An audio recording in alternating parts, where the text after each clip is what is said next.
Salut à tous et bienvenue pour un nouvel épisode de Cartoons in Motion. Aujourd'hui, on retourne dans une petite bourgade des USA avec une bande de jeunes à chasser des monstres et des extraterrestres. Non, je ne parle pas de Scooby-Doo, mais de Archie, Mystère et compagnie, en route pour Riverdale. Si tu veux m'aider avec l'émission, c'est simple, il faut la mettre en avant, et pour ça, tu peux la partager sur tes réseaux sociaux, mettre un pouce bleu et laisser un commentaire. Jughead donnera un burger à toute personne ayant fait les trois.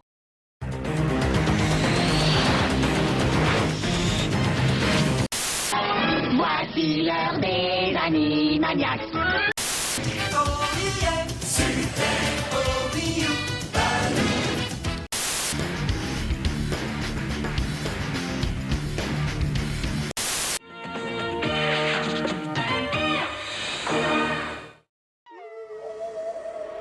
What's that sound? Archie's.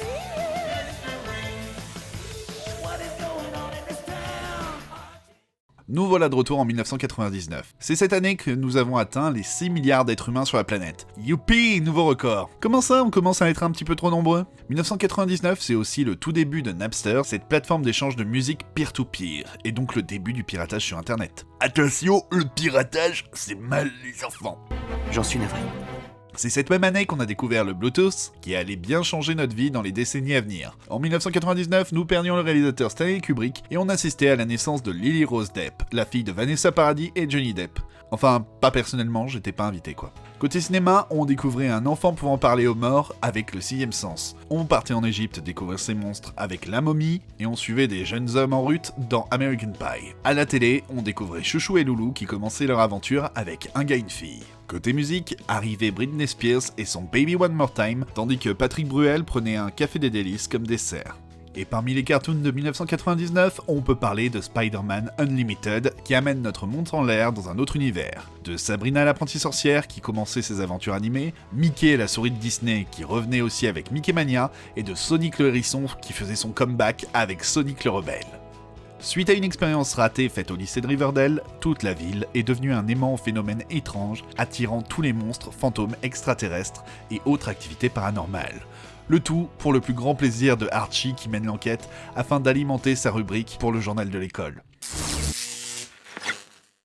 Archie, Mystère et compagnie est une série d'animation franco-américaine. Il n'y a eu qu'une seule saison, mais elle contient 40 épisodes. En 2002, un film a eu le droit à une sortie DVD se concentrant sur Jughead et son cousin venu de la préhistoire. La série a été diffusée aux USA sur le réseau PAX. Chez nous, elle a fait ses débuts sur M6 dans M6 Kid, puis a été rediffusée sur Disney Channel. Elle sera rediffusée de nombreuses années et marquera la mémoire de pas mal de gens de notre génération. C'est quoi Archie ? Archie Comics est un éditeur de comics créé en 1939 sous le nom de MLG Comics, qui fait des comics de super-héros comme tout le monde. Mais en 1941, dans Peps Comics 22, l'éditeur commence les aventures d'un lycéen du nom de Archibald Andrews, créé par John L. Goldwater, Vic Blum et Bob Montana. Archie devient très populaire, à son propre titre, et l'éditeur décide de se renommer Archie Comics pour attirer le lecteur. Au fil du temps et des modes, l'éditeur laisse tomber les super-héros pour se consacrer à son personnage et étoffe l'univers en créant des titres pour les amis de Archie. À côté de ça, l'éditeur tente l'expérience de l'adaptation avec Les Pierres à Feu ou Sonic le Hérisson. Archie est une série qui a commencé en 1949 pour connaître la fin de sa première version en 2015.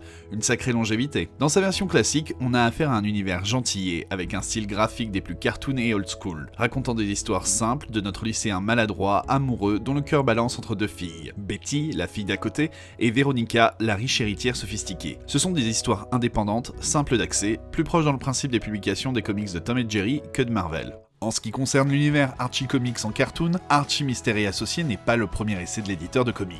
Le tout a commencé en 1968, avec The Archie Show pour CBS, fait par Filmation. On y suivait les aventures de Archie Andrews et ses amis, que ce soit au lycée ou avec leur groupe de musique The Archies. D'ailleurs, pour la petite histoire, de vraies chansons sont sorties sous le nom The Archies, dont Sugar Sugar. Si tu la connais pas, je t'invite à la chercher sur YouTube, pas envie de me faire striker. Vous devez déjà l'avoir entendue et qui est restée 4 semaines numéro 1 au top US. Et elle est devenue un tube international quand elle a été reprise en 1970 par Wilson Pickett, comme quoi Archie a même eu un succès en musique. En 1970, c'est Sabrina l'apprentie sorcière qui viendra prendre vie sur nos écrans de télé. Elle est suivie la même année de Josie and the Pussycats, en gardant toujours le principe de l'aventure et de la musique. Mais cette fois, c'est Hanna-Barbera qui est derrière la production, et on est donc plus proche d'un Scooby-Doo qu'autre chose. En 1972, la série a même droit à son spin-off avec Josie and the Pussycats in Outer Space, où les filles se retrouvent dans l'espace. Quand t'es musicien, conduire une navette spatiale, c'est le béaba, hein. Il faudra attendre 1987 et Dick Entertainment pour revoir Archie à la télé avec The New Archies, renommé Archie Class chez nous. Bah ouais, logique, hein. On retrouve la bande d'amis de Riverdale, sauf que cette fois, on en fait des préados qui vont au collège. On arrive en 1999 avec Archie Mystery Company, et pour accompagner cette nouvelle série, Dick produit aussi une version Sabrina qui reprend les mêmes voix que la contrepartie live-action des années 90 qu'on a quasiment tous connue. Ainsi sort Sabrina, The Animated Series, suivi de Le Secret de Sabrina et du téléfilm Sabrina, Amie pour la vie. En 2012, le studio Moonscoop sort une nouvelle version des aventures de Sabrina, en 3D cette fois, sous le nom très original de Sabrina l'apprentie sorcière. Ça a dû leur prendre vachement de temps à trouver. En 2013, on apprenait que Moonscoop avait produit une nouvelle série Archie nommée It's Archie et reprenant le concept des élèves au collège. Mais malgré ses 52 épisodes de 11 minutes, la série n'a jamais été diffusée. Depuis les années 80, les créateurs d'Archie, Louis Silverglate et John L. Goldwater, ont passé le flambeau à leurs enfants Robert Goldwater et Michael Silverglate, qui ont décidé une chose: ne rien changer à l'univers d'Archie en mémoire et à l'héritage de leur père. Ce qui marche un temps, mais le tout commence à s'essouffler. Quand Dick Entertainment, l'ancienne boîte française de Jean Chalopin, celui-même qui avait fait Ulysse 31 ou l'Inspecteur Gadget, viennent voir les gens de chez Archie, ils ont déjà fait avec eux Archie Class. Ils ont un projet de série pour répondre à la demande de la Commission fédérale des communications, ou FCC en anglais, qui oblige les chaînes à diffuser toutes les semaines 3 heures de programmes pour enfants à but éducatif et informatif. Dick veut refaire un projet Archie, mais annonce qu'il faut faire quelque chose de différent. La série sera reprise par de nombreuses chaînes du pays afin d'atteindre les quotas et donc multi-rediffusée. Il faut donc un format qui ne soit pas à suivre, assez attrayant pour que les jeunes veuillent y revenir et qui permette de produire pas mal d'épisodes. Vu que la série X-Files a fait un carton, que les monstres sont de retour dans la pop culture avec Buffy ou encore Godzilla, et qu'il n'y a pas eu de nouveau dessin animé Scooby-Doo depuis un moment, l'idée de la chasse aux monstres est lancée. Pour mieux faire passer la pilule, il est dit que le ton Archie sera conservé ainsi que la dynamique entre les personnages. L'ambiance choisie est entre celle de Scooby-Doo, celle de Chair de Poule et celle des films d'horreur de série B. C'est une manière d'explorer un petit peu plus l'univers d'Archie, on modifie juste assez la formule pour donner un vent de renouveau. Et c'est un principe qui semble avoir plu aux dirigeants de Archie, vu qu'elle sera souvent réutilisée pour redynamiser la licence à chaque baisse de régime, allant même jusqu'à aller sur des terrains où l'on ne l'aurait jamais imaginé, comme avec un vrai comics d'horreur avec The Afterlife with Archie. Mais bon, ça c'est une autre histoire. Dick lance donc la production de sa série et confie la partie de sa réalisation à sa filiale française, les studios Tex, à qui on doit des projets comme Le Monde Fou de Tex Avery, Sonic le Rebelle ou Stargate Infinity. Marion, ne regarde pas. Ferme les yeux, Marion, ne regarde pas quoi qu'il arrive. Archie est un garçon de 17 ans habitant à Riverdale. C'est un jeune adolescent normal, étudiant au lycée et responsable d'une rubrique du journal sur le paranormal. Il est assez maladroit mais a un cœur généreux qui lui attire l'amitié de tous. Jughead, Doudingue Jones, comme en VF. Oui, parce qu'à une époque, on l'avait surnommé ainsi. C'était même tout dingue pour sa première apparition. C'est le meilleur ami d'Archie. Il est surtout connu pour être spécial en raison de sa personnalité qui est à la fois drôle, maladroite, excentrique et intelligente. Il est coiffé d'une calotte et ayant l'allure d'une couronne, et Jughead a 2 passions dans la vie, manger et dormir. Mais surtout pas travailler, hein. Véronica est une jeune lycéenne de 17 ans. C'est la fille unique d'un riche homme d'affaires, elle a les cheveux noirs mi-longs et elle est toujours habillée avec des vêtements chics et de marque. Elle est l'une des conquêtes d'Archie Andrews et elle est la rivale de Betty Cooper dans le triangle amoureux où il se trouve. Véronica est l'archétype de la fille fortunée, elle est capricieuse, égoïste, mais tendrement amoureuse d'Archie. Betty est blonde, mais ce n'est pas la blonde du groupe. C'est l'élève parfaite, une fille modèle, appréciée de tous. Elle est altruiste, ce qui fait craquer son grand amour, Archie Andrews. C'est un peu le compas moral du groupe. Elle et Véronica sont parfois très proches, mais le plus souvent, elles se battent pour le cœur d'Archie. Reggie est le grand rival d'Archie. Il est aussi considéré comme l'anti-héros de la bande. Il est à la fois arrogant, méchant, égocentrique, narcissique, vil, provoquant et détestable. Il fait preuve d'un grand manque de respect envers ses amis et se joue d'eux très souvent. C'est un sale con! Il rêve de plaire à Véronica mais n'arrive jamais à ses fins. Archie est joué par Olivier Jankovic, qui n'est autre que la voix de Joey de Friends dans les dernières saisons, mais aussi de Danny Taylor dans FBI Porté Disparu ou encore de Kevin de 7 à la maison. Jughead a la voix de Philippe Bozo. Il s'agit de la voix française de Jack Black dans des films comme King Kong, mais aussi de Wall-E dans le film du même nom, ou de Maurice des As de la Jungle. Véronica est doublée par Nadège Perrier, qui prête sa voix à Andy McDowell dans les pubs L'Oréal. Betty n'est autre que Danielle Hazan. Si vous avez plus de 30 ans, vous devez sûrement connaître sa voix car c'est elle qui chantait les génériques de Signé Cat Size ou de l'Ours Gabi et les Petits Malins. Côté doublage, elle était aussi la tante Pétunia dans Harry Potter, Morgana de Mr. Mask, la maîtresse et la mère de Titeuf ou Clarabelle de la maison de Mickey. Reggie est joué par Gilbert Lévy qui joue aussi le rôle de Moe Szyslak, de Lenny, de Willy le jardinier ou encore de Jimbo dans Les Simpsons, mais aussi de Jimmy et de Monsieur McKay dans South Park. C'est même lui qui interprète la chanson du générique. Il est aussi la voix du personnage Harvey Bullock dans la série d'animation Batman ou le maire bourgeois de Miraculous.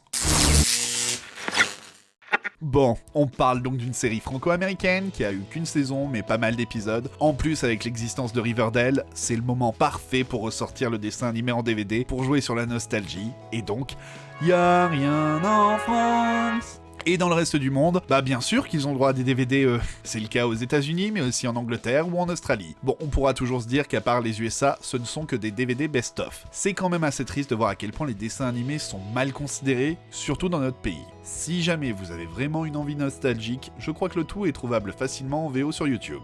Côté merchandising, il est à noter qu'un comics publicitaire Archie's Weird Mystery, écrit par Paul Castiglia et dessiné par Bill Gollier, a été publié en février 1999 aux USA afin de pousser les lecteurs à attendre la série télé. La série de comics devient régulière en 2000 en reprenant les codes de la série télé. Au bout de l'épisode 25, le Weird est laissé de côté, symbolisant la fin de l'association à la série télé. Le comics s'arrêtera avec son épisode 34, après 10 épisodes centrés sur des mystères, mais où on ne retrouve plus de supernatural ou de science-fiction.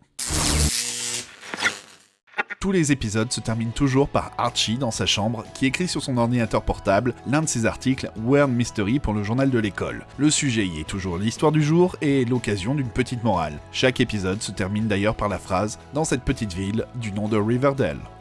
Dans l'épisode Teen Out of Time, Archie remonte le temps à l'époque de sa première rencontre avec Betty. Le jeune Archie est sur un vélo qui se crache dans un van. C'est une référence à leur première apparition dans le Peps Comics 22, où Archie essaye d'impressionner Betty en se mettant en équilibre sur un vélo. Si vous avez déjà vu ma vidéo sur les nouveaux comics Archie, allez, je vous remets le lien en haut, vous pourrez aller la voir. Vous savez que j'ai beaucoup apprécié l'univers de Riverdale et de ses lycéens. Par contre, côté télé, ce n'est pas avec Archie que j'ai découvert cet univers, mais avec la série Sabrina en live action des années 90 et son superbe Salem. Du coup, j'avais envie de voir ce que Archie avait pu donner avant Riverdale, et pas mal de mes proches m'ont parlé de Archie, Mystère et compagnie. C'est comme ça que j'ai découvert cette série. Bon, déjà, je vous laisse deviner la difficulté pour mettre la main sur quelque chose de visionnable. Quand on regarde cette série, on a forcément un sentiment de déjà-vu tellement l'inspiration Scooby-Doo ou Buffy contre les vampires est présente. Ce qui est d'autant plus marrant que la bande d'amis de Archie est l'une des bases d'inspiration de celle de Scooby-Doo, et que le Scooby Gang est la référence de celui de Buffy. On peut dire que la boucle est bouclée. L'autre référence qui m'a semblé évidente, c'est Martin Mystère, que ça soit la BD qui semble avoir influencé la série, ou le dessin animé de Marathon qui semble avoir pioché un petit peu du côté de Archie. Là-dessus, il n'y a rien de bien formel, mais je suis sûr que le subconscient y est un petit peu joué. Ce qui différencie Archie, Mystère et compagnie de Scooby-Doo, c'est que les monstres existent vraiment, c'est pas juste un gars déguisé pour faire fuir les gens de son hôtel. Ça peut paraître con dit comme ça, mais ça change pas mal de choses et renforce un petit peu le côté épouvante.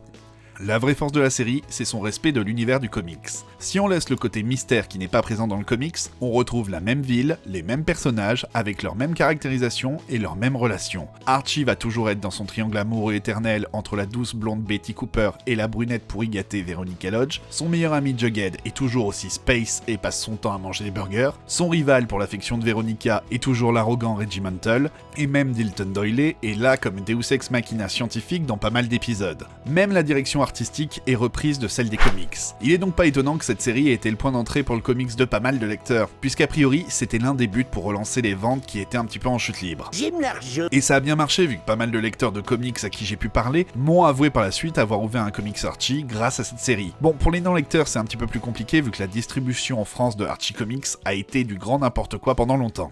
Dans ce qui fonctionne bien, il y a déjà son générique, qui est bien catchy, qui reste en tête, qui est très reconnaissable. Le côté fun et léger, très accessible, qui se laisse suivre. C'est clairement pas cette série que tu vas rater sous aucun prétexte, mais c'est celle où quand tu tombais dessus, tu te laissais happer. Même les jeux de mots pourris sont tellement mauvais que finalement ils en deviennent limite drôles.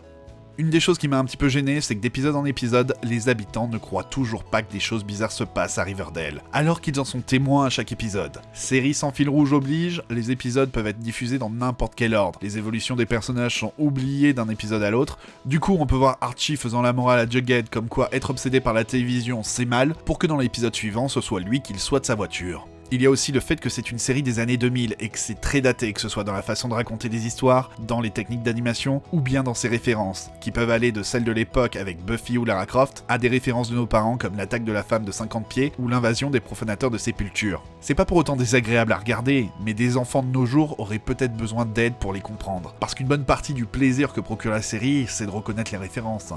J'ai compris cette référence. Le problème de Archie, Mystère et compagnie, c'est plus les personnes en charge, Dick Entertainment.